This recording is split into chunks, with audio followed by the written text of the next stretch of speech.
Hello everyone, welcome back to the channel BSc tutorials. आज हम start करेंगे अपनी बुक ऑफ मैकेनिक्स, जिसकी फर्स्ट यूनिट है मैकेनिक्स।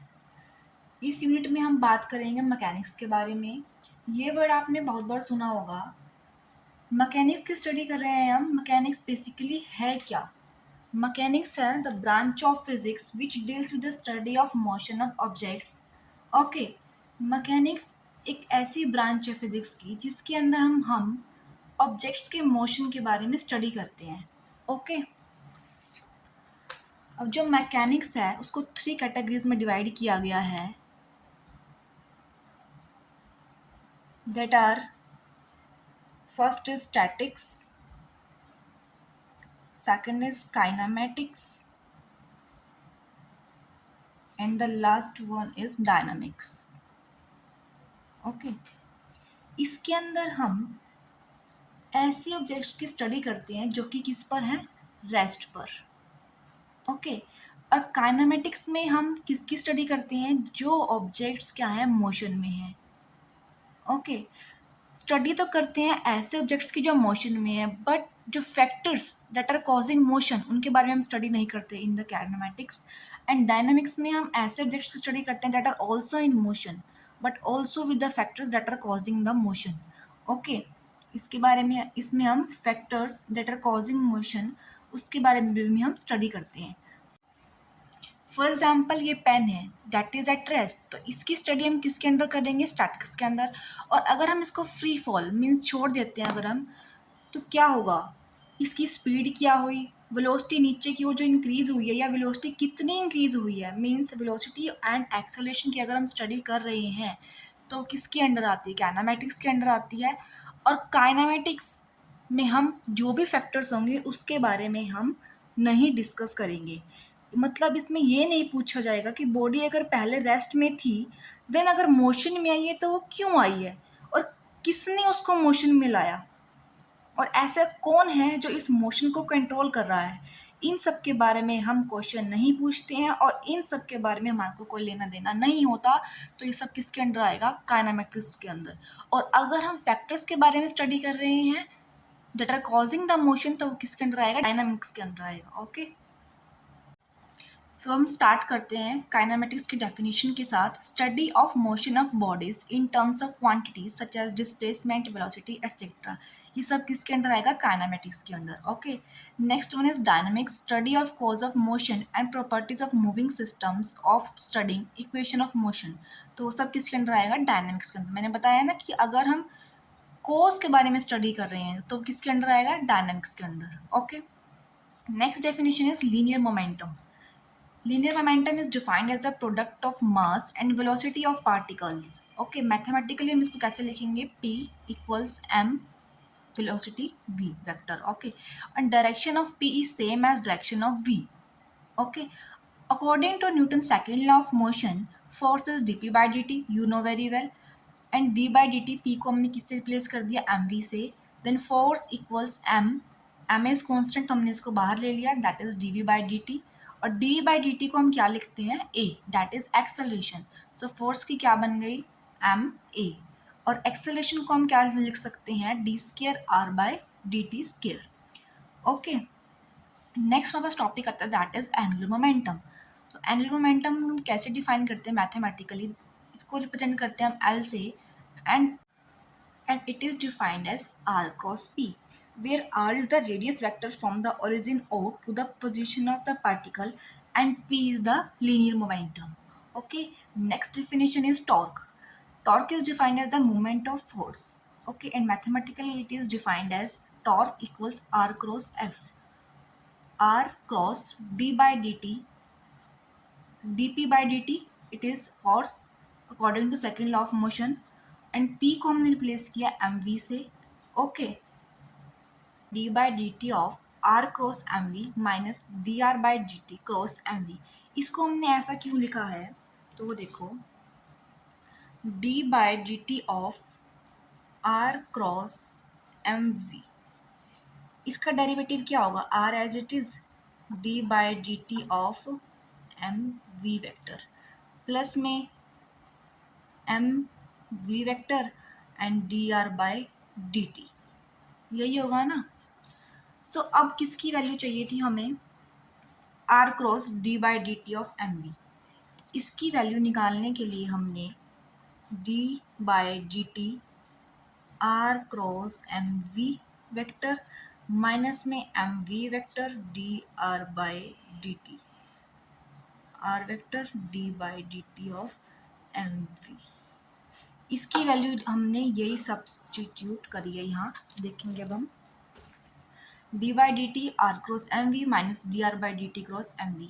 ठीक है, अब एम वी को हमने यहाँ रिप्लेस कर दिया पी से, that is the linear momentum, minus में D R by D T को किससे रिप्लेस किया है, वेलोसिटी से, cross M V D by D T of R cross P minus में M V cross V. Okay, तो torque क्या हो गया, D L by D T, torque क्या हो गया हमारे पास, D L by D T. Clear है इतना। यहाँ v क्रॉस v वेक्टर क्या हो गया, 0, और r क्रॉस p हमने ऊपर क्या बताया, that is l, that is angular momentum, तो वही है torque is dl by dt। हमने यहाँ r क्रॉस p को यहाँ किससे रिप्लेस कर दिया, l से, that is angular momentum. Okay, now next definition आती है work. Okay, work done by the external force F in moving the particle from point 1 to point 2 is given by work 1, 2. Okay, so work is force into displacement, limits will be from 1 to 2, and d by dt of mv dot v vector dt. Okay, m is constant तो ये आ गया बाहर, और limits 1 to 2 d by dt of v square dt। अब हम इसको solve करेंगे जब, तो हमारे को क्या मिलेगा, m by two V square V two square minus V one square. Okay, next definition is conservative force. एक फोर्स कंजर्वेटिव कब होगा, जब वर्क डन बाय इट किस पे डिपेंड करेगा, only initial and final position पर, और पाथ फॉलो जो भी उसने किया वो उस पर डिपेंड नहीं करेगा, then the force will be conservative force. A force is said to be conservative if the work done by it in moving a particle from one point to another in space depends only on initial and final positions and not on actual path followed. Example of conservative force are gravitational force, elastic force, electrostatic force, magnetic force, and nuclear force. Work done around a closed path by conservative force is zero. क्यों, क्योंकि इसमें initial and final position क्या होंगी, हमारे पास same होंगी, so इसीलिए work done by conservative force is zero along a closed path. Work done A B plus work done B A क्या होगा हमारे पास, जीरो, यही प्रूव करके दिखा रखा है यहाँ पर। Next definition is non conservative force, एक ऐसा फोर्स जो कि इनिशियल और फाइनल पोजीशन पर ना डिपेंड होकर किस पे डिपेंड करेगा, एक्चुअल पाथ जो कि एक पार्टिकल ने फॉलो किया है। Okay, a force is said to be non-conservative if work done by it on a particle moves between the 2 points depend upon the path followed by the particle. Okay, example of non-conservative forces are frictional force, viscous force, tension, air resistance, etc. जो work done होगा bye non conservative force is always positive, ये आपको ध्यान में रखना है। Okay, next topic आते हैं conservation theorem of linear momentum of a particle.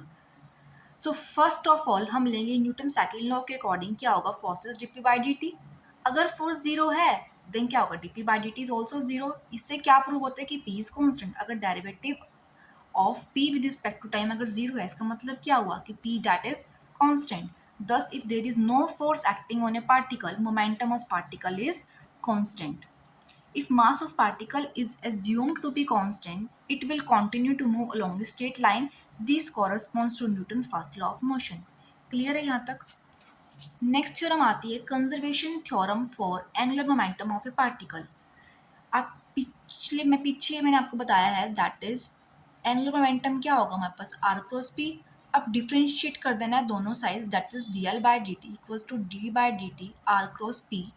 इसमें हम डेरिवेटिव कैसे करेंगे, फर्स्ट का derivative second as it is plus में first as it is second का डेरिवेटिव। अब D R by D T किससे रिप्लेस किया है हमने, वी से, एंड पी को हमने लिखा है M V plus R cross D P by D T is F according to second law of motion. अब एम इज कॉन्स्टेंट तो हमने एम को ले लिया है बाहर, वी क्रॉस वी आ गया प्लस में आर क्रॉस एफ, और ये क्या होगा हमारे पास क्रॉस प्रोडक्ट जीरो हो जाएगा between the same vectors.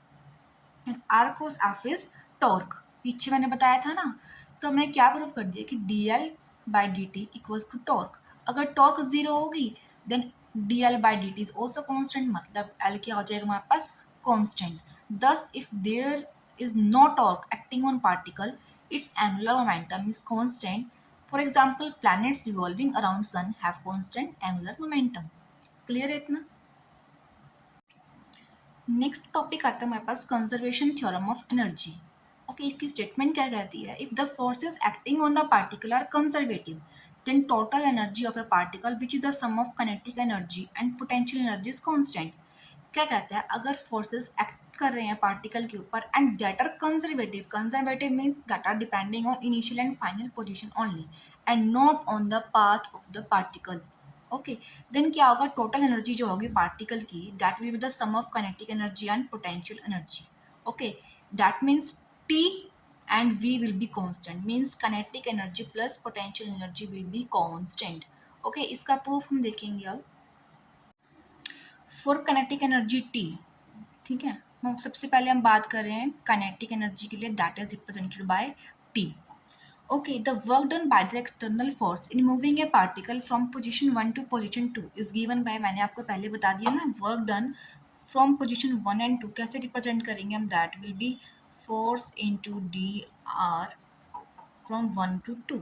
Okay, अब हमने क्या किया? from second law of Newton force क्या होता है? that is dp by dt. okay, यहाँ पे p क्या है हमारे पास? मोमेंटम। ठीक है, तो हम फोर्स को हम क्या लिख सकते हैं? d by D T. P को मैंने सब्सटीट्यूट कर दिया एम वी से, यहाँ एम क्या हमारे पास? कॉन्स्टेंट, एंड ये होगा D V by D T. Okay, अब फोर्स की जो वैल्यू है ना, ये मैं सब्सटीट्यूट कर रही हूँ यहाँ पर। तो फोर्स की वैल्यू हमने सब्सटीट्यूट कर दी एम, हमने कॉमन ले लिया क्योंकि क्या है? कॉन्स्टेंट है, बाहर ले लिया हमने, तो ये बन गया D V by D T और ये हो गया हमारे पास डी आर। ओके, अब D R by D T है ना, अब मैंने क्या किया? डी टी से भी डिवाइड कर दिया और डी टी से ही मैंने मल्टीप्लाई कर दिया। ठीक है, अब ये D R by D T क्या बन गया? Rate of change of position. And rate of change of position क्या आता है हमारे पास? वेलोसिटी। तो ये बन गया M D V by D T into V into D T, limits will be from 1 to 2। अभी हमारे पास क्या बन गया? M d by dt of v square dt limits from 1 to 2 और हाफ हमारे पास क्या आ जाएगा? बाहर। ठीक है, जब हम इसको सॉल्व करेंगे ना d by D T of V square, तो क्या बनेगा? ये 2v, क्या बनेगा हमारे पास? 2v। ओके, 2 से 2 ही कैंसिल हो जाएगा, तो हमारे पास यही सेम हमारे पास बन जाएगा। तो हम इसको ऐसे भी लिख सकते हैं। अब हम इसको आगे फर्दर सॉल्व करेंगे तो हमारे को क्या मिलेगा? 1/2m V two square minus V one square, means जब हम ये लिमिट्स पुट कर देंगे ना यहाँ पर, तो हमारे को ये चीज़ जो है मिल जाएगी। और हमारे को क्या पता है कि हाफ एम वी स्केयर क्या होता है? हमारे पास काइनेटिक एनर्जी का फॉर्मूला होता है। इसका मतलब कि half M V two square हमारे पास क्या बन गई? टी टू, और ये half M V one square हमारे पास क्या बन गई? T one. तो वर्क 1/2 का हमारे पास फॉर्मूला क्या आ गया? T two minus T one. Okay, अब हम नेक्स्ट बात करेंगे पोटेंशियल एनर्जी के लिए। हमने ऊपर स्टेटमेंट में क्या कहा था कि फोर्स जो होना चाहिए that must be conservative, and if the force F is conservative then it can be represented as a gradient of some scalar function v। कैसे लिख सकते हैं? Force F is minus gradient of v, और minus इसको हम बोलते हैं del. Okay, और डेल को हम क्या लिखते हैं?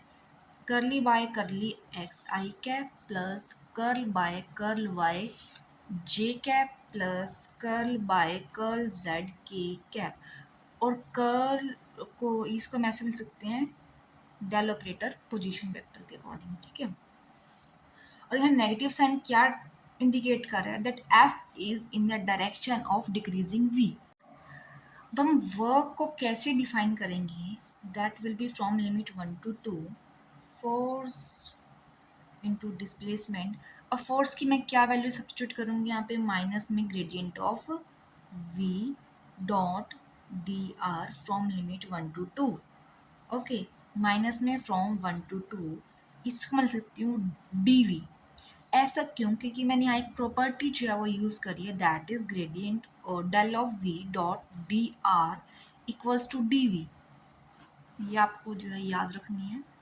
ओके, अगर अब मैं यहाँ लिमिट पुट करूँगी तो मुझे यहाँ क्या मिलेगा, V one minus V two, ये मिलेगा ना।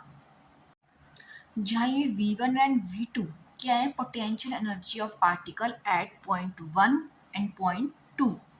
ठीक है, अब वर्क 1 2 की वैल्यू पोटेंशियल एनर्जी के केस में ये आई है, और काइनेटिक एनर्जी के केस में क्या आई थी, मैंने बताया था T2 माइनस T1। अब दोनों की क्या है, लेफ्ट हैंड साइड जो है वो सेम है। ठीक है, तो अब मैं राइट हैंड साइड भी सेम लिख सकती हूँ ना, तो क्या बनेगा, T2 minus T1 equals V1 minus V2। For particle 1 के लिए हम एक साइड कर लेंगे और पार्टिकल सेकेंड के लिए एक साइड कर लेंगे, तो क्या बनेगा, T2 plus V2 equals to में T1 प्लस V1। और फोर अगर थर्ड पार्टिकल के लिए देखेंगे तो क्या बनेगा, T3 plus V3। Fourth particle के लिए T4 प्लस V4। इसका मतलब क्या है कि T प्लस V जो है वो कांस्टेंट रहने वाले हैं। और यही हमारे को प्रूव करना था ना कि अगर फोर्सेस पार्टिकल पे अगर कंजर्वेटिव है, then the sum of kinetic and potential energy will be constant. यही प्रूव करना था हमारे को, so hence prove. Next video में हम करेंगे concept of constants, degree of freedom and type of constant. Next video से हमारा मेन टॉपिक जो है वो स्टार्ट होगा। अगर आपको वीडियो अच्छी लगी हो देन वीडियो को लाइक एंड चैनल को सब्सक्राइब करना मत भूलिएगा।